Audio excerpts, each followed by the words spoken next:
Say.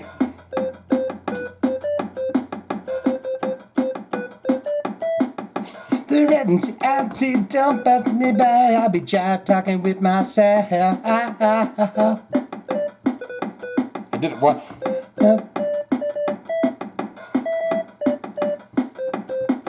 I'll be dancing with myself. Chew. Chew, chew. Chew. Jive talking with you.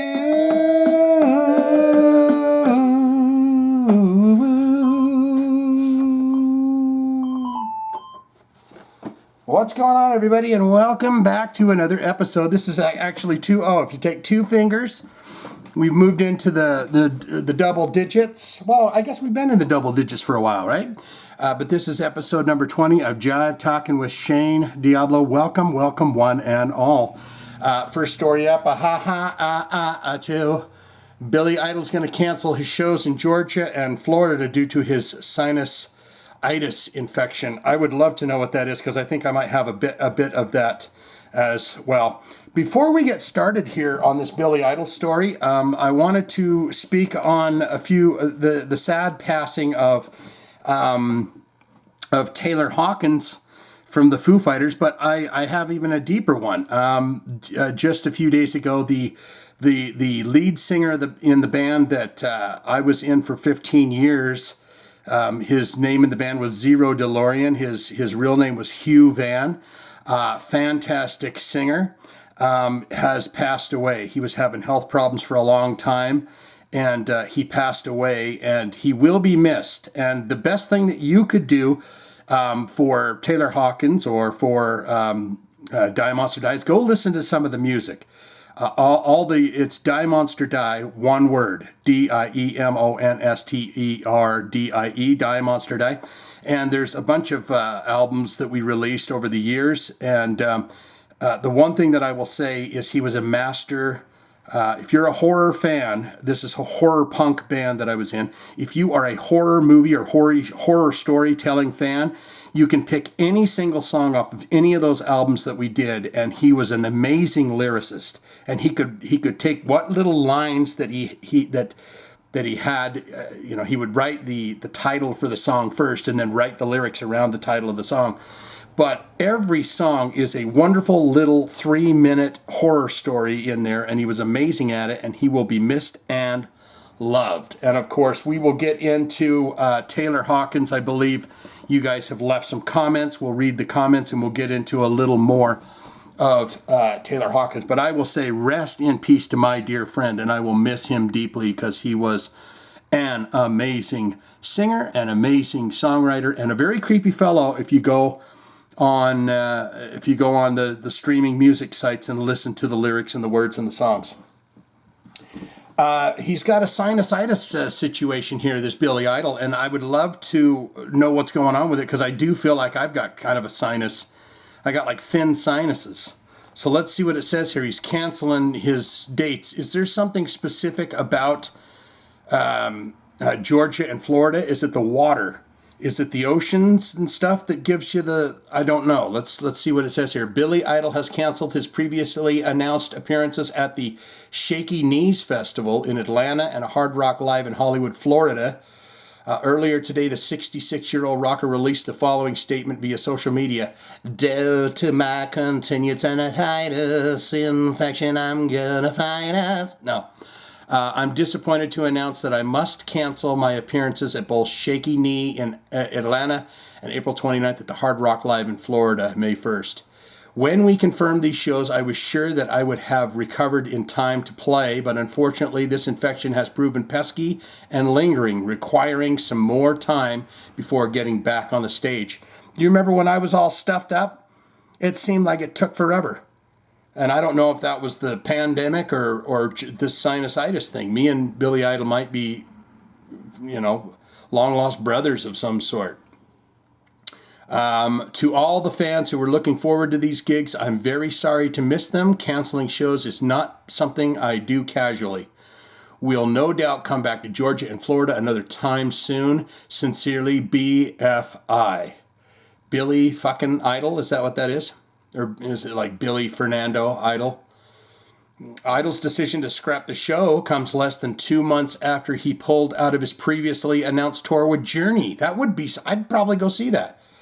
I saw Billy Idol once, some of his set, because I was a younger gent and I was going to see Faith No More. They were opening for Billy Idol. And I stayed for Faith No More, and then I watched a bit of Billy Idol, and then we left. I don't know why that is. I hate thinking about shows that I just walk out on, but so it's saying here that Idol scrapped some shows with Journey to undergo surgery for a chronic sinus infection. Surgery. Billy, who burst onto the scene in 1980s, who was scheduled to support Journey on the Freedom Tour 2022, beginning on February 22nd and ending April 5th, after which Toto was slated to fill the opening slot. Boy, that'd be great too. As a result, Idol's cancellation, Toto is now supporting Journey on the entire tour. Favorite songs from Toto? Rosanna. That's not my favorite, but I love Hold the Line. My God, that is a rocker, isn't it? And then you gotta love Africa. If you're interested, you can go see me do a cover version, a vocal cover of Africa, and I'm riding an elephant through Africa. Well, so you can watch that and enjoy that. In December, Billy canceled his appearances at the third Above Ground benefit concert after catching a respiratory cold. Yeah, there was that respiratory thing going on. For 45 years, Idol has been one of the faces and voices of rock and roll with the artistic resume to match the brilliant light of the image. First as the camera-ready frontman for Generation X between 1977 and 81, Idol emerged with 3 albums that made positively emotional depth and high pop synonymous. Jesus. And high pop synonymous with punk rock in 1982, and he had all the hits. Dancing with Myself and Rock the Cradle of Love. Let's see, Gene Simmons, what's he going to go on about here? Gene Simmons loves to talk. It's kind of like me. Gene Simmons says Tommy Thayer and Eric Singer are appreciative and professional when it comes to playing in KISS. So they're not changing diapers or anything, are they? During a brand new appearance on the Adam Carolla Show, KISS bassist and vocalist Gene Simmons discussed some of his fellow popular musicians who are not appreciative of their success and position. He said in the transcription here, it's not fair to point a finger because everybody's got their own dynamics with life and living experience, but anyone who is lucky enough on the face of the planet of 7.5 billion people to have more money than you could ever spend in your life, have more chicks run after you. Jesus, this guy likes to toot his horn. Have more chicks run after you that you don't deserve because you're not good looking. I'm talking about myself, glory, fame, all that stuff. I don't have to do a goddamn thing, and people will give me free stuff. Where were they when I couldn't afford to get on the bus? But you wouldn't see how blessed you are. Is a walk on is delusional. It's criminal because Jesus, there are millions of people who would kiss the ground you walk on just to be given the chance. So, for instance, we have Tommy Thayer and Eric Singer, who've been with us for 20 years.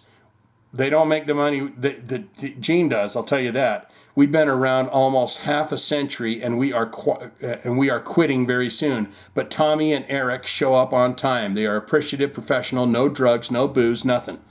And I can't say the same thing about I always want to shut my mouth, Ace Frehley, who I love to this day, and Peter Criss. They were every bit as important as Paul Stanley. What the fuck is going on here?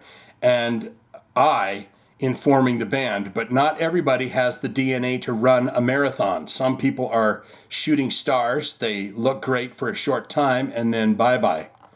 Oh, God. Can we get off this? Oh, God. He's going to go on about his dogs here. So let's see what he says. We have 4 dogs. I'll try and do my Gene. We have 4 dogs. Shit, man. Shannon and I, and we put some food down and they kill each other to get at the food, he explained. And yet, when the other dogs aren't around, they act like I'm not hungry right now. It's just because there are other ones around. And at the end of the day, we're still animals. We have not evolved. When you really think about it, what are we complaining about? You're never always gonna be the center of attention. Not everybody likes Jesus either. You need somebody to bitch slap you and say, get over it. But why do people do that? Even bitch slapping, speaking of bitch slapping, we got a bitch slap coming up. The slap heard around the world, right? We're not going to get into the, well, we'll get into it. I've made a few, and so has everybody else. But when you continue to make lots of bad decisions, there will be hell to pay. Okay, so we're done with that. We got some grumpy Gus's on this episode because Ross the Boss, and I might agree with him on this, ex Manowar guitarist Ross the Boss on Battle Hymns. I guess they re-recorded it. It's never going to be as good as the original. I saw this and wanted to see what was up with it because Ross the Boss, former guitarist for Manowar, he's got some beef with these guys, and I think he says something about what's his name, Joey DeMeo. Former Manowar guitarist Ross the Boss Friedman has once again blasted re-recording versions of the band's classic albums, saying they were never going to be as good as the original. Founding member of Manowar, Ross recorded 6 albums with the band before leaving in 1988's Kings of Metal. His work with Manowar included such classic LPs as 1982's Battle Hymns, Into the Glory Ride, Hail to England. He was on, what was the album called with Blow Your Speakers? Friedman discussed Manowar's decision to re-record its classic albums during a recent interview with Rat Salad Review. He said, I think the first thing that they should have done, and he, Manowar leader bassist Joey DeMeo, didn't do. I mean, if you're going to do a classic old record that pretty much put your band on the map, why don't you just get the original lineup back for Battle Hymns? I mean, that's not a bad idea. He could have done it. He could have had the original lineup, me, Donnie, Hemsick, drums, Eric Adams, vocals, and Joey, and having another guitar player having detuned the songs. It's just not the same. You're not going to recreate the same vibe, the same magic, the same chemistry that was on the first record. Yeah, I'm kind of with him on that. I'm not a fan of when they re-record albums, or sometimes when they remaster them. It does something shitty to them. And Kings of Metal as well. Scott Columbus was the drummer, but we knew Scott is not with us. But he still could have gotten either Donnie or Rhino. It's just not the same. And the excuse was, oh, we're doing it for the sound, make the sound better. You're not going to get it. It's not going to be the same. The result, it's never going to be as good as the original. Never. And I'll tell any band that. You're not going to get the same result. It's just never going to happen. Asked what the reason was that he wasn't asked to participate in the re-recording of Battle Hymns and Kings of Metal, Ross said, Joey and I don't talk. I'll put it like that. They'll figure it out on Blabbermouth. All the geniuses there and the haters, everybody there, they'll get it. Okay. What's this about ego? It was ego. Oh, let's see what he's talking about. You got to go. I think he's talking about egos in the band. Let's see what he says here. Should we read it, guys? Let's read it. It was egos, greed. I don't know what that word is. Whatever. Evil that caused me to depart, he explained. When Joey met me, I had already 4 major albums. He had done 0. Joey DeMeo was nobody. When he met me, I had already done 4. Okay. You count his fingers. He had 0 and I had 4. I had 4 records. I had no will to fight him. If I were to fight him, I would have killed him. Oh my goodness.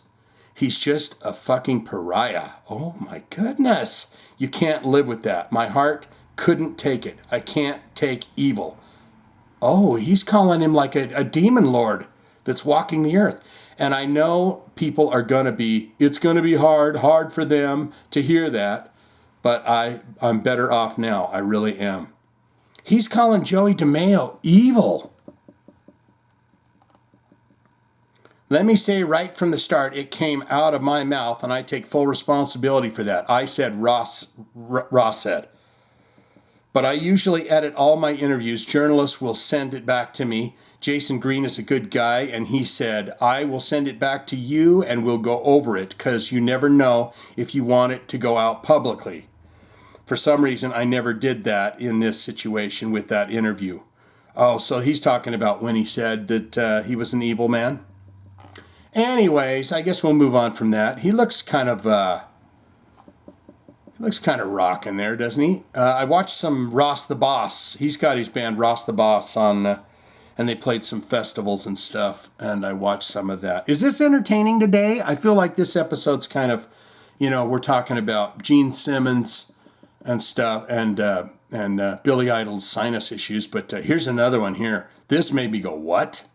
Testaments, Chuck Billy on his upcoming debut solo album, I Want to Be Challenged. Chuck Billy's going to have a solo album. Is he going to be, no one knows what it's like to be a bad man. I mean, what's he going to be singing? I hope they, I hope they get to it here. Testament singer Chuck Billy spoke to the Let There Be Talk podcast where, with rock and roll comedian Dean Del Rey. That guy's kind of a hippie. If you listen to him, he's like, all right, cool. But he talks to a lot of metal people. He talked to Dean Del Rey about his upcoming first ever solo album. He said, I started talking about it and recruiting guitar players to write songs for me to put together a record. And the first thing I tell them is I don't want it to be a Testament record. I don't want it to be heavy and thrash. I want to do something that has the vibe of an old vinyl record. When you're doing it, the one take, the big, clean, dry rock sound, where you can hear every instrument and not have sampled kicks and sampled everything under the sun, and just have it real raw. I want to do that. I want to put it on and have it sound like an old UFO record or Thin Lizzy record or something. He continues, I think I have about 6 guitar players I spoke to so far to help me write anywhere from Gary Holt. Yeah, don't make it a thrashy record, then let's hire Gary Holt to write some songs. To Mark Morton from Lamb of God. I even chatted with Joey Bonamassa.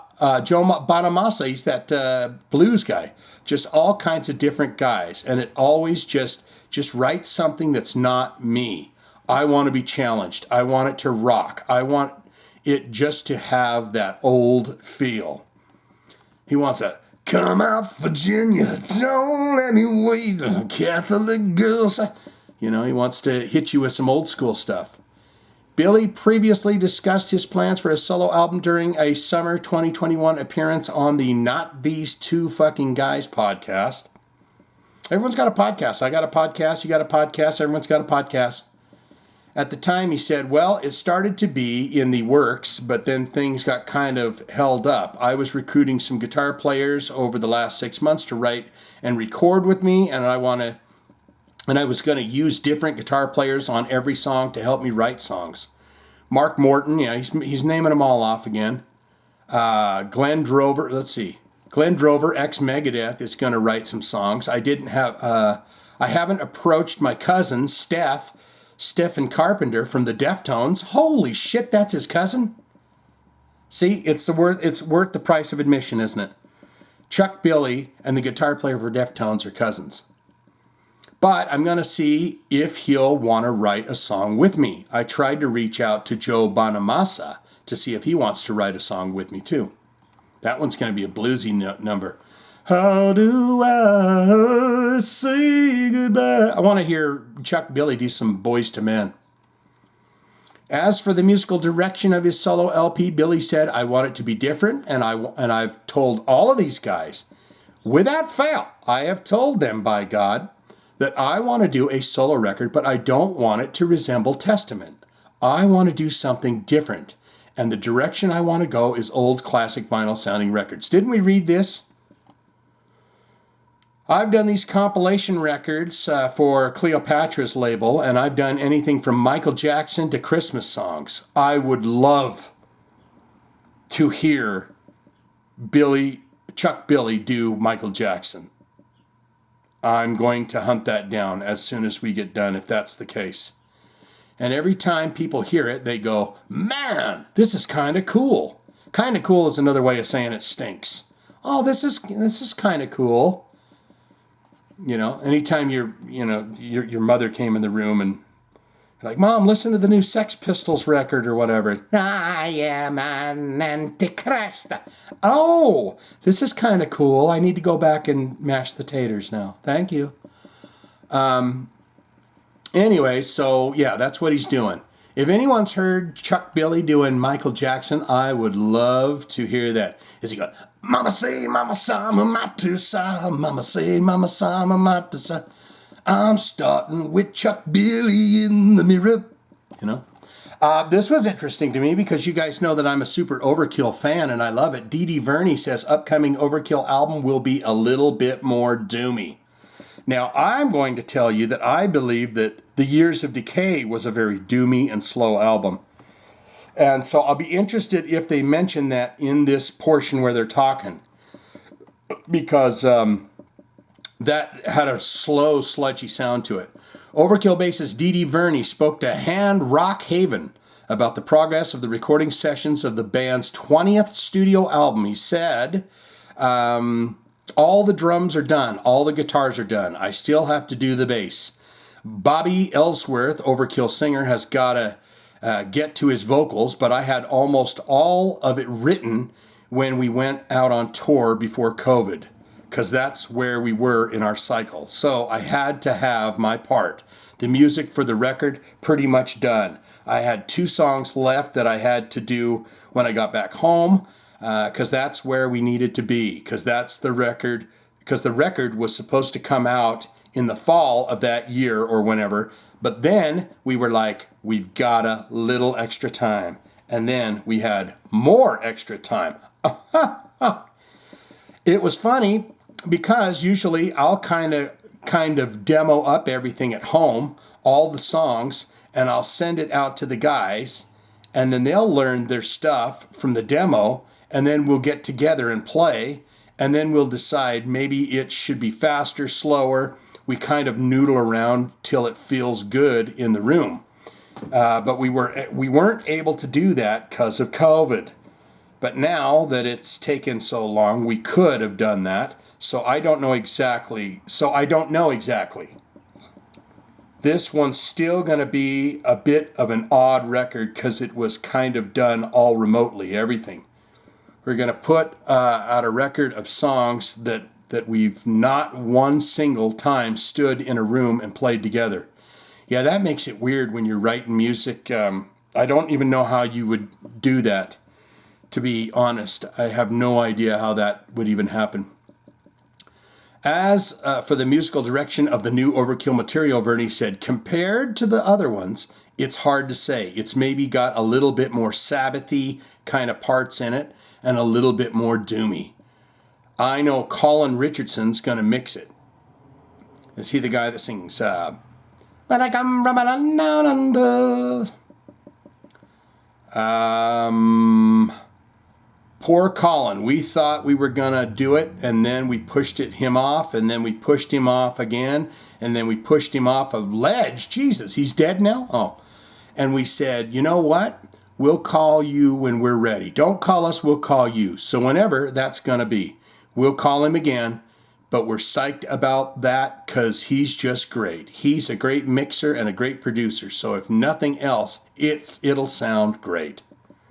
Richardson previously worked on Overkill's 1997 From the Underground and Below, 2000's Bloodletting, and 2003's Killbox 13.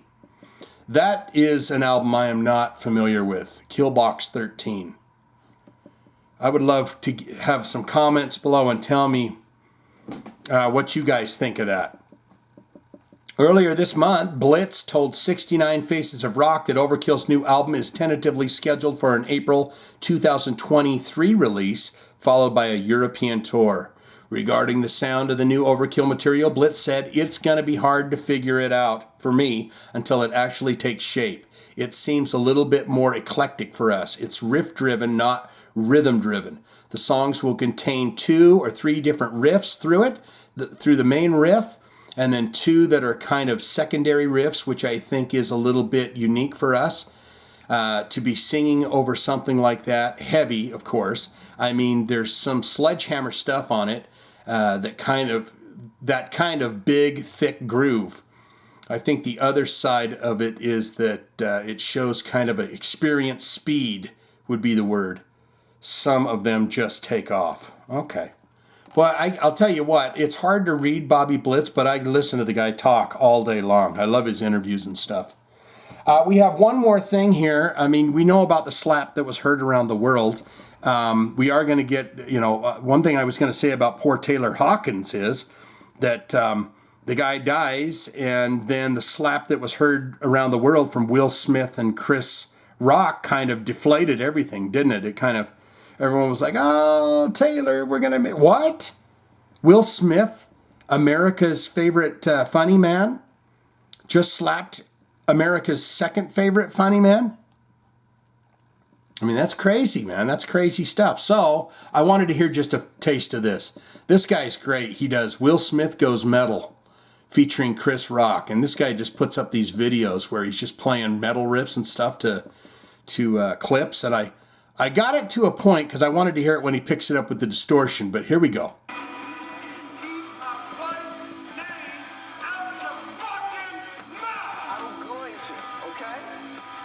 I'm going to.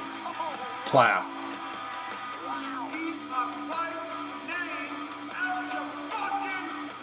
Oh, God, that is great. This lady here, they kept showing her, zooming into her, and that's not his wife. She's got hair, for one.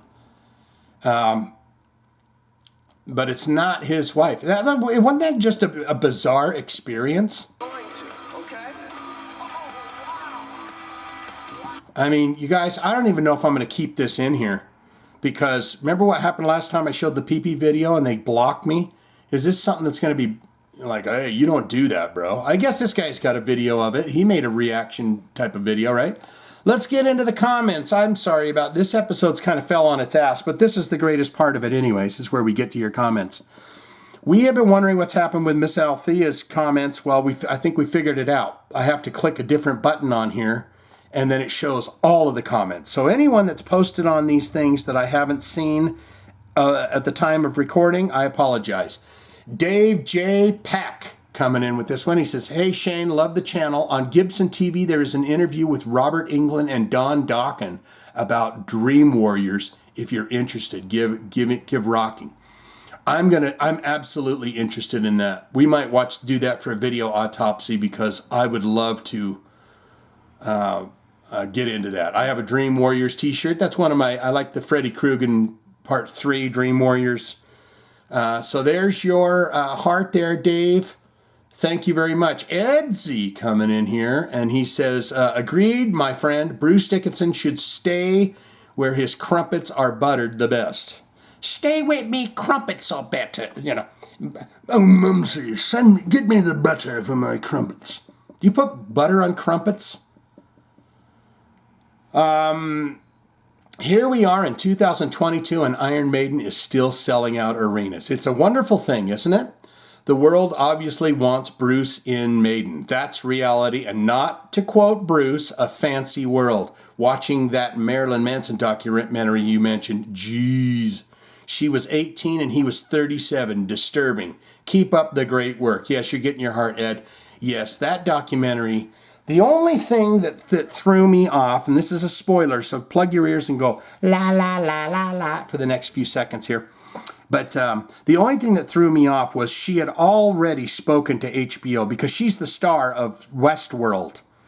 That's the main gal that's on that, is the Evan Rachel Wood. And the thing that kind of made me icky about the whole thing was that she obviously said, She told HBO, I'm going to be announcing all of this. I'm going to be doing all this, because the HBO people were there when she finally said the name of who it was on Twitter and everything.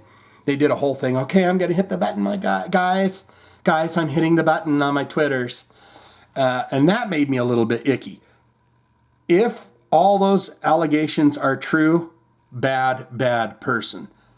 Nobody deserves to go through that, but I will tell you right now, if I was a beautiful young woman, as interested as I may be, if I'm saying I'm a gothic girl, I smoke a lot of clove cigarettes and stuff, you're better off going with a Peter Steele than you are with him. Peter Steele was a sweetheart. He was opening, that's the kind of guy that opens doors for people, women and stuff, very polite. You don't go for the Marilyn Mansons. I would go, hell no. That guy is not doing missionary position, and drinking Chardonnays and dipping his toes in the beach waters and the ocean waters. He's not doing that. He's bringing out the coat hangers and stuff. No, I'm not dating that. Not that she deserved it. She didn't go into it not knowing what was going on. But here's Michael Buchanan coming in. The next Shane D opening needs to be a rap version.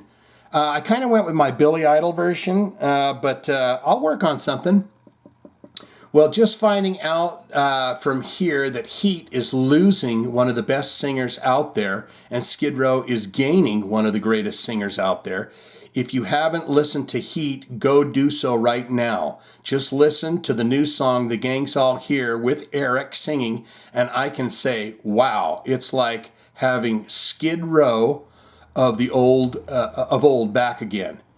He's got the bluesy sound that Sebastian had. It will be interesting to hear him sing the old classics. Well, this spoiler alert, tomorrow I am going to have a first listen of the Skid Row song, The Gang's All Here. And also, spoiler alert, the following week we have a video autopsy where we check in and watch Eric Gronwald do The Youth Gone Wild. So that is all to come. So yes, we will see. We will just see. There is your heart, my good friend. Oscar Salvador coming in, just curious and perhaps none of my business, but does anyone know how Bruce Dickinson's wife died? A statement released said it was a tragic accident. Yes, I don't know anything about this, and I'd love to know more. I love a good thriller if there's something that's happened. Bruce had a girlfriend at the time and got a lot of heat for promoting the newest Maiden album a day or two afterwards. I guess the show must go on, or he didn't give a shit. Yes, was that the Book of Souls album that he was on there promoting? I remember he was making those videos where he was showing the inlays and the artwork and everything, and that's not very sensitive if his wife or girlfriend or whoever tragically died a few days earlier, and they're like, right, Bruce, let's get on with this Iron Maiden thing. Oscar, there's your heart. Jolly Jake Lavelle coming in. I say, quote, I know there ain't nobody out there came to be mellow tonight. Now, did you? Anybody want to get mellow, you can turn around and get the fuck out of here, all right? Yes.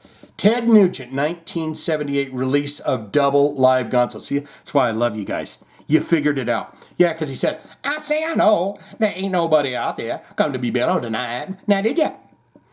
Anybody want to be mellow? You can turn the fuck around and get the fuck out of here.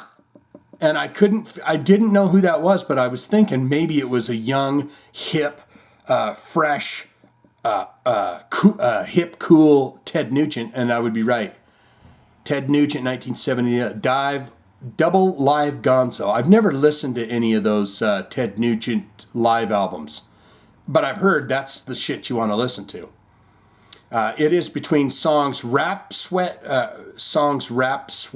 Teddy does right before Wang Dang Sweet Poon Tang. Boy, he's got a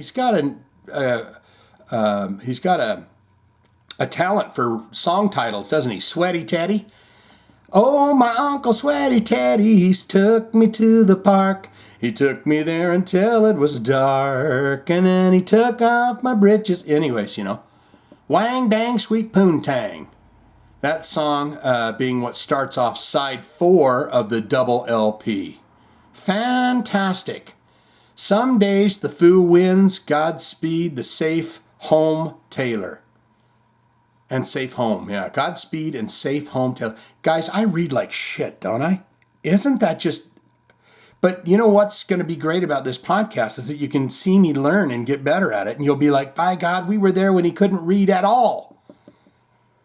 Jolly Jake, there's your heart. I love getting the informations, though. Oscar Salvador coming in again. Remember that game Hangman we played as kids? There is a hint for a synonym for Eddie Trunk. DO_CH_bag.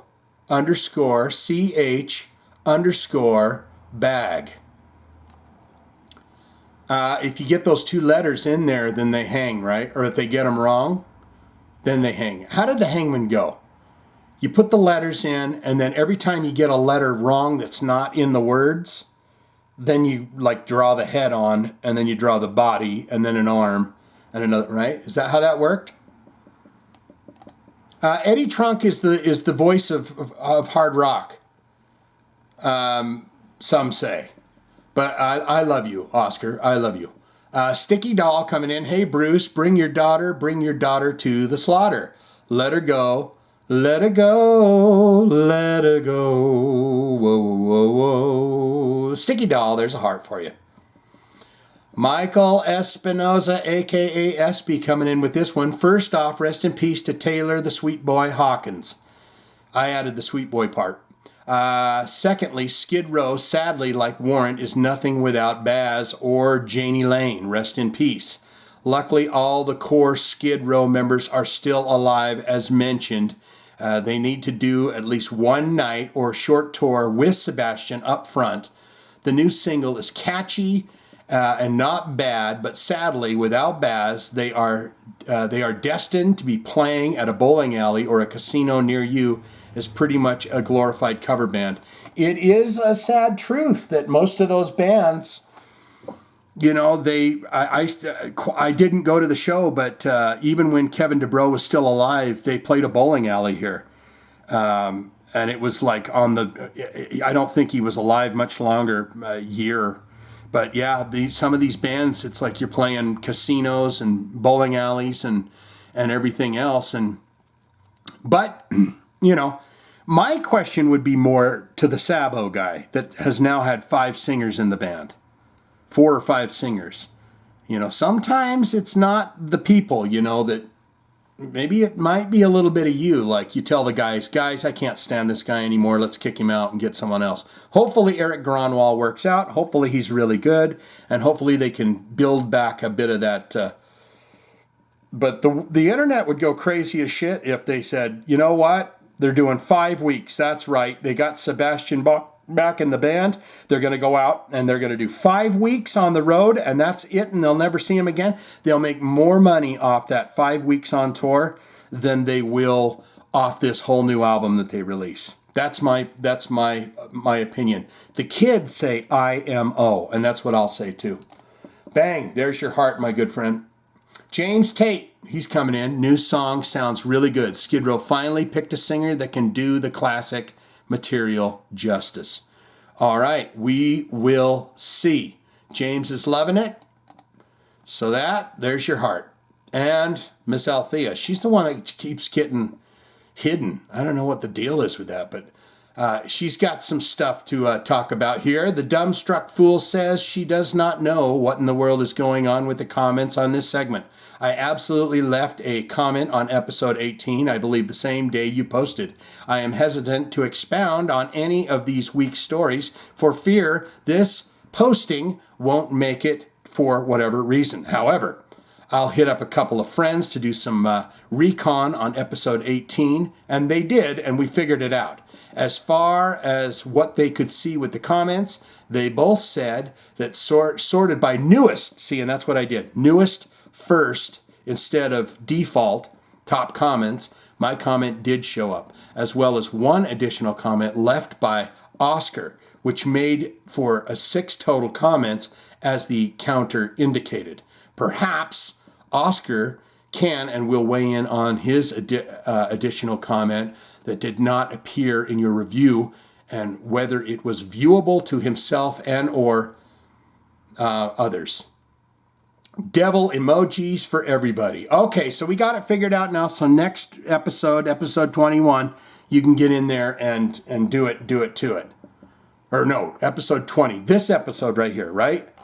That is all, my friends. That is it for this episode of Jive Talkin with Shane Diablo. So many stories. I do want to say about Taylor Hawkins that I watched the first hour of, Foo Fighters, they play these 2-hour concerts.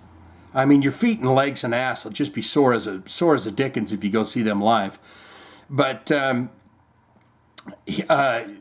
from what I could gather, he was a pretty amazing guy. I saw he comes out from behind the drums and does Somebody to Love by Queen. And he was a great drummer. And he was a fantastic guy, as far as I can tell from everyone that said it. And I will tell everyone, don't do the drugs. Don't do it because, as far as I can tell, they've said they found like 10 different substances in him. And we'll wait for all the rest of the details on that. But rest in peace to all these fine and fantastic people that are passing away way too short in their lifetimes. So let's get into this and say goodbye. No, we're just gonna go crazy. No. Oh, let's do this one. Oh,